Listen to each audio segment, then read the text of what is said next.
And now on Asinine TV, looking back at the history of travel and tourism as we discover how Cyprus became one of the world's most popular holiday destinations in this week's Asinine Travel.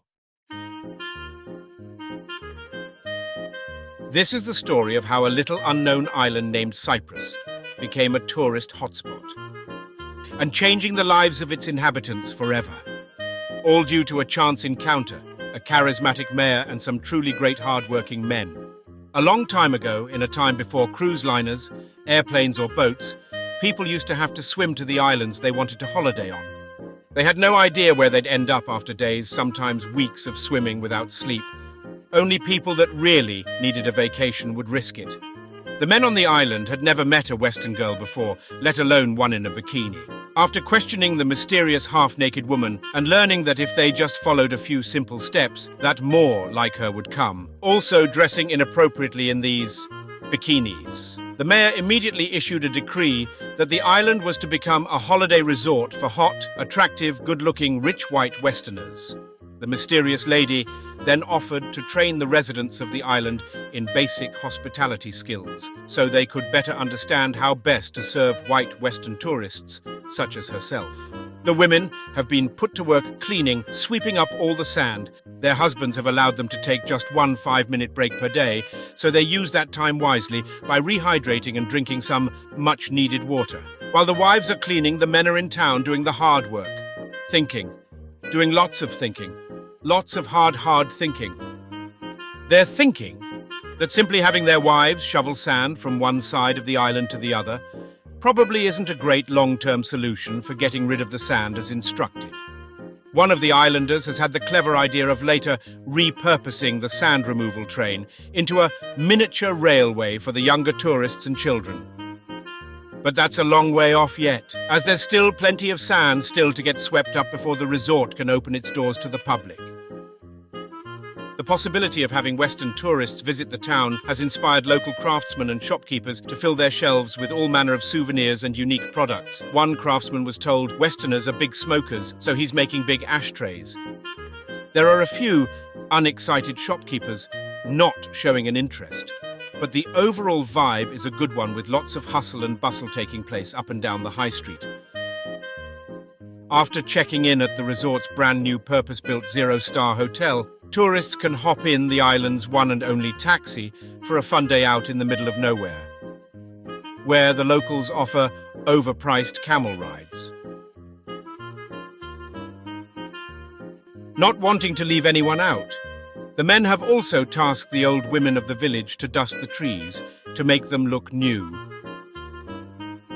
After a few more weeks of the men sitting around hard at work thinking, one of the men had a eureka moment with a solution and would kill 2 birds with 1 stone, solve their sand problem, and would even make them some money in the process.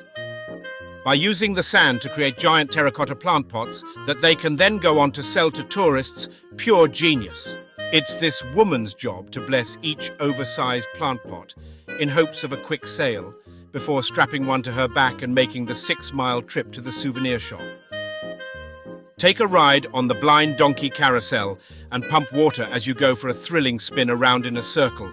However, due to the donkey's poor health and age, I've been told there's a weight limit for this ride, but still looks like fun. What a little trooper. And whenever you get hungry, you can stop off at one of the many tree restaurants, blotted around various locations across the island, with resort staff standing ready to shove a plate of grapes in front of you, then sit awkwardly and watch you eat. Vacationing families can visit the local market, where you can sample the local cuisine such as the hot dog stick, giving wives that much needed opportunity to do some shopping, allowing them to interact with locals and make fools of themselves by doing something stupid like picking up a comb, then asking a man who doesn't speak English, "Is this a comb?" while the husband steps back pretending not to know you as they inspect a man's nuts. Also, occasionally the local drunk likes to get involved by putting on impromptu musical performances. However, it does tend to upset the priest on the other side of the wall, who's trying to ring the bell properly. The church is also doing their bit for the resort by supplying street performers and artists. This is a blind priest that walks around reading a book. This priest is sitting in the sun, attempting to paint a forgery of a painting that he'd previously forged. This priest is a forgery of the other priest, and this priest is a forgery of the other two priests. Opening day, and everyone has come out to celebrate.